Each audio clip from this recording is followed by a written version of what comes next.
Season 3 की announcement पे मैंने सोचा क्यों ना रीवॉच करा जाए जुजुत्सु काइसन के एनीमे को। एंड मैंने दोबारा देखने के बाद ये चीज दोबारा से रियलाइज करी कितना इंटरेस्टिंग पावर सिस्टम है इस एनीमे का। एंड काफी सारी चीजें तो ऐसी होती हैं जो हमारे दिमाग के ऊपर से निकल जाती हैं क्योंकि बहुत जल्दी जल्दी डिटेल्स मेंशन करते हैं ये। पर आज मैं आपको बताने वाला हूँ जुजुत्सु काइसन के कैरेक्टर गोजो सतारो की सारी पावर जो आपको एनीमे के अंदर मेंशन करी है। कोई भी आपको स्पॉयलर्स वगैरह नहीं देने वाला हूँ मांगा के, ताकि आपका मजा ना खराब हो जब आप सीजन 3 देखो। अगर आप बाकी कैरेक्टर जैसे स्कूना, गेतो, यूजी, यूता के बारे में भी जानना चाहते हो, उनकी पावर्स के बारे में जानना चाहते हो, तो चैनल को सब्सक्राइब कर सकते हो ताकि मेरा छोटा सा चैनल अंडररेटेड ना रहे और सभी तक पहुंचे। तो सीधा पॉइंट पे आते हैं। जब गोजो क्लैन के अंदर गोजो सतारो पैदा हुआ था, दो एबिलिटीज को इनहेरिट करी थी उसने, लिमिटलेस और 6 आइज। पहली बार 400 साल में कोई ऐसा बच्चा पैदा हुआ था जो 6 आइज को लेके पैदा हुआ था। पहली बार कोई ऐसा बच्चा पैदा हुआ था दोनों की दोनों एबिलिटीज को सेम टाइम पे इनहेरिट करे। सबसे पहले मैं आपको 6 साइज के बारे में थोड़ा बहुत बता देता हूँ। अब इसमें कोई 6 का एज सच कोई वेरिएबल मतलब नहीं है। जस्ट लाइक हम 6 सेंस की बात करते हैं, उसी से आप इसको रिलेट भी कर सकते हो। इस आइज के थ्रू जो हमारा गोजो होता है काफी सारी चीजों को, काफी सारे कर्स एनर्जीज को देख सकता है। उसकी एनर्जी एफिशिएंसी भी इंक्रीज होती है। जो लिमिटलेस वाली टेक्निक है वो गोजो क्लैन के अंदर एक कॉमन टाइप की टेक्निक है। इसके अंदर आपको 3 एलिमेंट्स देखने को मिलते हैं। बेसिकली जो लिमिटलेस होता है उससे जो अपने आप का जो आसपास का स्पेस होता है उसको आप कंट्रोल कर सकते हो। इसकी आपको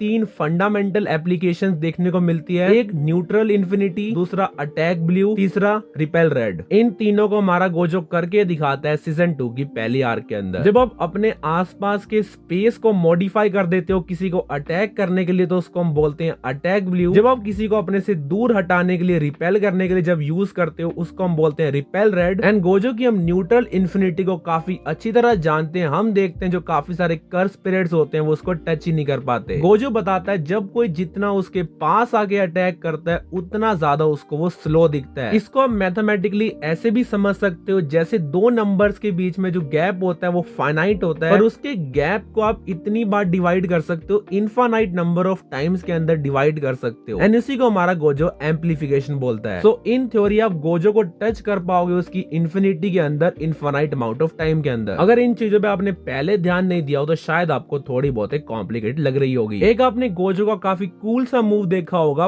पर्पल नाम का। जब गोजो अटैक ब्लू और रिपेयर रेड को एम्पलीफाई कर देता है एक साथ, तो एक डिस्ट्रक्टिव पावर वाला मूव यूज करता है जिसको बोलता है होलो पर्पल। इसकी जो नॉलेज है काफी कम लोगों को होती है गोजो क्लैन के अंदर भी। एंड इसी मूव का वो यूज करता है तोजी को हराने के लिए, जो मेगमी का पापा होता है सीजन 2 की पहली आर्क के अंदर। एंड गोजो की पावर को एम्पलीफाई करने के लिए, इंक्रीज करने के लिए तोजी का भी काफी ज्यादा रोल है, क्योंकि पहली बार गोजो को उसने मारा भी था, पर गोजो मरा नहीं था क्योंकि उसने अपने आप को हील कर लिया था रिवर्स कर्सल टेक्निक्स का यूज करके। अब आपको ये तो पता ही होगा हर एक नॉर्मल इंसान के अंदर या उस इंसान के अंदर जो सॉर्सरी को यूज कर सकता है, सबके अंदर कर्स एनर्जी होती है। कर्स एनर्जी एक ऐसी एनर्जी होती है जो कि नेगेटिव इमोशन से बनती है, जैसे फियर हो गया, हेट्रेट हो गई। एंड इसलिए कि नेगेटिव एनर्जी होती है क्योंकि ये नेगेटिव इमोशंस की वजह से जनरेट होती है। जो नॉर्मल पीपल होते हैं वो इस एनर्जी को लीक करते रहते हैं, कंट्रोल नहीं कर पाते। अब इसी नेगेटिव एनर्जी को आप टेक्निक्स के अंदर यूज करके अटैक करने के लिए यूज कर सकते हो, डिफेंस करने के लिए यूज कर सकते हो। और इस नेगेटिव को जब आप नेगेटिव एनर्जी से दोबारा से मल्टीप्लाई करते हो तो आप एक पॉजिटिव एनर्जी को फॉर्म कर सकते हो। एंड इसी पॉजिटिव एनर्जी से आप दूसरों को या खुद को रीजनरेट कर सकते हो, दोबारा से हील कर सकते हो। जो एक हमारी शोको नाम की कैरेक्टर होती है वो भी इस रिवर्सल कर्सल टेक्निक्स का यूज करती है। एंड हमारा गोजो भी यूज करता है अपने आप को दोबारा से जिंदा करने के लिए तोजी के खिलाफ। जो सारे के सारे जुजुत्सु शी होते हैं वो बेसिकली एक डोमेन नाम की चीज का यूज करते हैं। अब मैथमेटिक्स के अंदर भी एक डोमेन नाम की चीज होती है, और बेसिकली आप डोमेन को दो तरीके से यूज कर सकते हो, एक डोमेन एक्सपेंशन और एक डोमेन एम्पलीफिकेशन। अब डोमेन एक्सपेंशन तो शायद आप काफी अच्छी तरीके से जानते हो, सारे के सारे आपने देखे होगी कर्स स्पिरिट्स की भी, जुजुत्सु शी की अलग अलग डोमेन्स होती हैं। बेसिकली डोमेन एक्सपेंशन का फायदा क्या होता है, जो यूजर होता है उसको फाइट के अंदर काफी ज्यादा बेनिफिट वगैरह मिलते हैं, उसके जो अटैक्स का हिट होने का चांस होता है वो काफी ज्यादा इंक्रीज हो जाता है। And on the other hand जो बेसिकली डोमेन एम्पलीफिकेशन है वो असल में एंटी डोमेन टेक्निक है। उससे होता क्या है आगे वाले कि आप डोमेन एक्सपेंशन को काउंटरएक्ट कर सकते हो। एक काम करते हैं, पहले हम गोजो की डोमेन एक्सपेंशन की तरफ बात कर लेते हैं। इसका नाम है इन्फिनिटी वॉइड या अनलिमिटेड वॉइड। जो भी गोजो की इनफाइनाइट वॉइड के अंदर आता है उसको इनफाइनाइट स्पेस एक्सपीरियंस होती है, उसके दिमाग के अंदर infinite amount of knowledge circulate होती है। एंड अगर आप सोच के देखो, अगर आपके अंदर कोई एक सेकंड के अंदर बहुत सारी हजारों सालों की इंफॉर्मेशन को इंसर्ट कर देगा तो आपका दिमाग ओवरवेलम हो जाएगा और एक मेंटल शॉक के अंदर चले जाओगे। तो गोजो की जो डोमेन एक्सपेंशन होती है वो आगे वाले बंदों को मेंटली काफी ज्यादा डैमेज कर सकती है। जो शिबिया आर्क के अंदर हम देखते हैं जो गोजो होता है अपनी इन्फिनाइट वॉइड को सिर्फ और सिर्फ 2/10 सेकंड के लिए एक्टिवेट करता है एंड इतने कम टाइम के लिए यूज करने के बाद भी जो सारे के सारे ह्यूमंस होते हैं उनको काफी बड़ा शॉक लगता है, मतलब जहाँ खड़े हो जाते हैं और वो अनकॉन्शियस हो जाते हैं। गोजो की इन्फिनाइट वॉइड काफी खतरनाक है। इसके अलावा जो हमारा गोजो होता है वो टेलीपोर्टेशन वगैरह भी कर सकता है। गोजो बेसिकली जहाँ उसको टेलीपोर्ट करना होता है, खुद की लोकेशन होती है, उनके आसपास के टाइम को, स्पेस को मॉडिफाई कर लेता है एंड इसका गोजो को काफी बार यूज करते हुए देखोगे सीरीज के अंदर। जो गोजो का कैरेक्टर है वो इमोशनली भी काफी ज्यादा कॉम्प्लेक्स कैरेक्टर है। एज अ टीचर जब गोजो अपने स्टूडेंट्स के साथ होता है वो काफी ज्यादा फनी एक्ट करने की कोशिश करता है, लाइट हार्टेड मूड के अंदर होता है, पर गोजो काफी ज्यादा इगोइस्टिक कैरेक्टर है एंड अपनी पावर्स पे वो काफी ज्यादा कॉन्फिडेंस करता है एंड वो काफी ज्यादा हेट करता है जो जुजुत्सु के हायर अप्स होते हैं उनके ऊपर। गोजो की स्टार्टिंग वाली मेंटालिटी काफी ज्यादा डिफरेंट थी। गोजो सोचता था कि कोई बंदा स्ट्रॉन्ग बंदा वीक बंदे को क्यों ही बचाए एंड जो गोजो के बेस्ट फ्रेंड गेतो की जो सोच थी वो काफी ज्यादा बिल्कुल डिफरेंट थी गोजो से। और उसके बाद होता गया सर्टेन टर्न ऑफ इवेंट्स वगैरह होते हैं, हमारे गेतो का मेंटल ब्रेकडाउन हो जाता है एंड जो गेतो होता है वो इंसानियत को मारने पे पीछे आ जाता है। इसके बाद हम देखते हैं जो गोजो होता है अपने वन एंड ओनली फ्रेंड को खो देता है। उसके बाद गोजो के ऊपर भी रिस्पॉन्सिबिलिटी वगैरह बदल जाती है, गोजो भी ग्रो कर जाता है एज अ पर्सन। तो आपको काफी अच्छी कैरेक्टर डेवलपमेंट देखने को मिलती है गोजो के कैरेक्टर के अंदर भी, और जो ईगो होती है वो गोजो के अंदर फिर भी रहती है। एंड स्टार्टिंग के अंदर शिबिया आर्क के मारा गोजो इसलिए भी ट्रैप होता है क्योंकि वो सडनली अपने दोस्त गेतो सुगुरु की बॉडी को देख लेता है। गोजो की पावर्स वैसे बहुत ज्यादा ओवर पावर्ड एंड गिफ्टेड भी काफी ज्यादा है बंदा, और इसको मारने के, ट्रैप करने की बहुत सारे तरीके आपको फ्यूचर के अंदर भी देखेंगे। एक और टेक्निक जो हमारा गोजो यूज कर सकता है वो है सिंपल डोमेन। अब ये भी एक एंटी डोमेन टेक्निक है, जस्ट लाइक डोमेन एम्पलीफिकेशन। इसमें होता क्या, जैसे हम देखते हैं जब फाइट होती है हमारी शिबिया आर्क के अंदर गोजो वर्सेस हानामी एंड जोगो की, उसी फाइट में गोजो की लिमिटलेस न्यूट्रल इन्फिनिटी को ब्रेक करने के लिए डोमेन एम्पलीफिकेशन का यूज करते हैं एंड सिंपल डोमेन भी इसी की तरह होती है। हम देखते हैं जब सीजन 2 के अंदर फाइट होती है मेकामारू और माहितो के बीच में, मेकामारू यूज करता है सिंपल डोमेन को ताकि वो माहितो की सोल को हर्ट कर पाए एंड इसी new shadow style, combat style को हमारी यूजलेस मीवा भी यूज करती है। बेसिकली जो मीवा का यूज करने का तरीका होता है काफी ज्यादा अलग होता है। इसी की डोमेन एक्सपेंशन के अंदर वो एक छोटा सा सर्कल व रेडियस बना लेती है मीवा एंड उसके अंदर बेसिकली जब तक वो हिलेगी नहीं, जब तक अपने वो टांग को मूव नहीं करेगी, डोमेन एक्सपेंशन के इफेक्ट लगते नहीं उस पे, तो उसका स्टाइल थोड़ा सा डिफेंसिव रूप में आता है। गोजो के फिजिकल एट्रीब्यूट्स की बात करें तो काफी पतला सा एंड लंबा सा कैरेक्टर है हमारा। इसकी हाइट आप देखने जाओगे तो लगभग 190 सेंटीमीटर के बराबर है, जो कि 6 फीट एंड 3 इंचेस के बराबर होती है। गोजो को काफी सारी टेक्निक जैसे मार्शल आर्ट वगैरह भी काफी तगड़ी आती है, काफी ज्यादा स्पीड है हमारे बंदे की एंड हमारे बंदे की दाढ़ी भी नहीं है तो एक काफी अच्छा के-पॉप आइडल वगैरह भी बन सकते हैं। भाई की आंखें भी बहुत ज्यादा सुंदर हैं। मेरे को लगता है भाई मैंने बहुत ज्यादा बातें कर ली इस गोजो के कैरेक्टर के बारे में। अगर आप और किसी के बारे में सुनना चाहते हो, जुजुत्सु काइसेन रेड कोई भी अलग वीडियोस को देखना चाहते हो, चैनल को सब्सक्राइब वगैरह कर सकते हो। मिलेंगे, thanks for watching, good bye.